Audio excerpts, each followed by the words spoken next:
രുധിരത്തിൻ കണികയിൽ നിന്ന് വേർപെട്ടു കുതിച്ചു തുടങ്ങിയ ഞാൻ ആദ്യം ചെന്നെത്തിയത് ഒരു ഇരുട്ടറയിൽ. അവിടുന്നു പൊരുതിയും മല്ലടിച്ചും കായിക ബലം നേടി ഞാൻ വളർന്നു. ഇരുട്ടറയിൽ നിന്നും മോചനത്തിനായി ഭിത്തിയിൽ ആഞ്ഞു തൊഴിച്ചു. തൊഴികൊണ്ട് കാവൽക്കാരിക്ക് വേദനിക്കുമെന്നു ഞാൻ തെറ്റിദ്ധരിച്ചു. ഓരോ തൊഴിയിലും എന്റെ കാൽപാദത്തിന്റെ കരുത്തു കൂടുന്നതിൽ അവരാഹ്ലാദിച്ചു. ആയിരുണ്ട മായിക ലോകത്ത് ഒരു ചരട് കൊണ്ടു ഞാൻ ബന്ധിക്കപ്പെട്ടിരുന്നു. കാവൽക്കാരി നിരന്തരം ആ നൂലിലൂടെ എന്നോട് സംവദിച്ചു. കരുത്തു നൽകി രുധിരമാം കണികയിൽ നിന്നും ഒരുപാട് വളർന്നു ഞാൻ.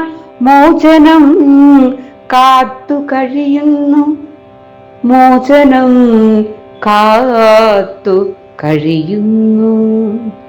ചിരിച്ചുല്ലസിച്ചിറങ്ങണം എന്നു കരുതിയ ഞാൻ വാതുറന്നു കരഞ്ഞു നിലവിളിച്ചാണ് മോചിതനായത്. പ്രകാശപൂരിതമായ ഒരു പുതിയ ലോകത്തു ഞാനെത്തി. ഒരുപാട് കൈകളിലൂടെ കൈമാറി ഒടുവിൽ ഒരു മെത്തയിൽ എന്നെ മലർത്തി കിടത്തി. ഇരുട്ടറയിൽ എനിക്കായി എല്ലാം നൽകി.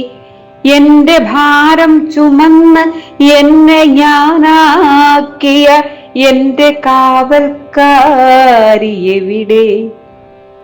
കണ്ണടച്ചു കിടന്നിരുന്ന ഞാൻ നെറ്റിയിൽ വീണ ഒരു ചുംബന ചൂടിൽ കണ്ണു തുറന്നപ്പോൾ ആനന്ദ കണ്ണീരിൽ പുഞ്ചിരിച്ചുകൊണ്ട് എന്നെ മാറോടടുപ്പിച്ചൊരാൾ. മാറിൽ നിന്നു നുകർന്നതിനും പണ്ട് കാവൽക്കാരി ചരടിലൂടെ നൽകിയതിനും ഒരേ രുചി, ഒരേ സ്നേഹം, ഒരേ കരുതൽ. ആ കാവൽക്കാരി ഇനി എനിക്ക് അമ്മ.